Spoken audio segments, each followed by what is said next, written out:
C'est joli, hein? Finalement, on dirait une petite maison, hein? Il ne manque que le mirabellier.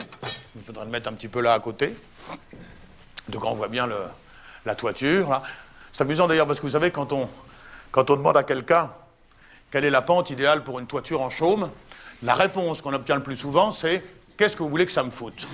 Alors, d'une part, cette réponse n'est pas très courtoise, mais surtout, elle manifeste une forme grave d'inconscience, parce que le jour où son auteur, égaré en pleine campagne, partant de gros orages, devra se construire un abri de fortune, hein, et qui ne disposera, pour couvrir cet abri de fortune, ni de branchage, ni de pierre plate, ni de tuiles romaines ou mécaniques, ni de tôle ondulée, ni d'ardoise, ni de shingle, hein, ce revêtement en fibrociment goudronné, mais uniquement de chaume, ben, il faudra bien qu'il se décide pour un degré de pente.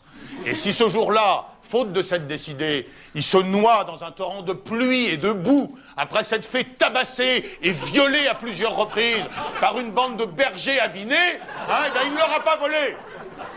Ah, les bergers, voilà la phrase de Roland Topor. Les hommes sont leurs bergers. Bon, alors si on prolonge le schéma suivant, on s'aperçoit que... Oh, pardon. Non, là. Non, ça c'est une autre conférence. Oui. Oui, parce que... vous avez tous remarqué, quand vous êtes en voiture, que d'un feu tricolore à l'autre, la durée du feu orange varie dans des proportions incroyables. Hein. Selon mes relevés personnels, cette durée varie d'un minimum d'1 seconde à un maximum de 5,2 secondes. C'est énorme. Et j'avais eu la curiosité de me demander s'il n'y aurait pas une relation entre la durée du feu orange et la position géographique du feu tricolore correspondant. Alors pour le savoir... secondé par une sympathique équipe de correspondants bénévoles, j'avais fait relever la durée du feu orange sur 400 feux tricolores régulièrement répartis sur le territoire métropolitain.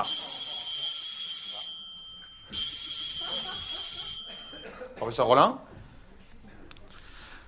Ah oui, mais non, parce que les protéines de synthèse, c'est exactement le même temps que la furonculose, c'est 6 heures, c'est pareil. Ben oui, c'est toujours la question du temps, c'est pas la question d'aller à Rodez. Vous savez, j'irais volontiers à Rodez, mais c'est la question du temps.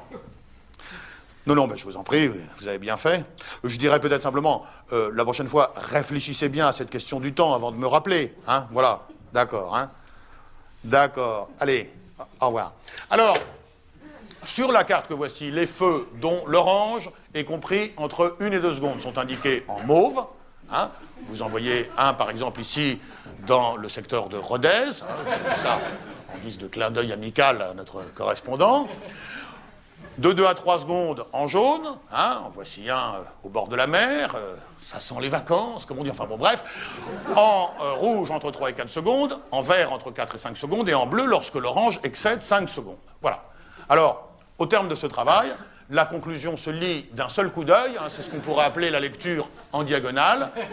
Il n'y a aucune corrélation entre la durée du feu orange et la position géographique du feu. Hein.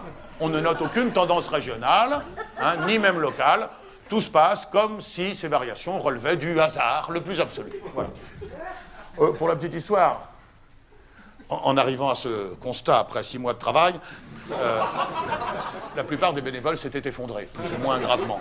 Et je m'étais demandé s'il n'y aurait pas une corrélation entre le degré de fragilité nerveuse d'un bénévole et son département d'origine. Mais je n'ai pas encore eu le temps de trancher cette question. Alors, si on prolonge...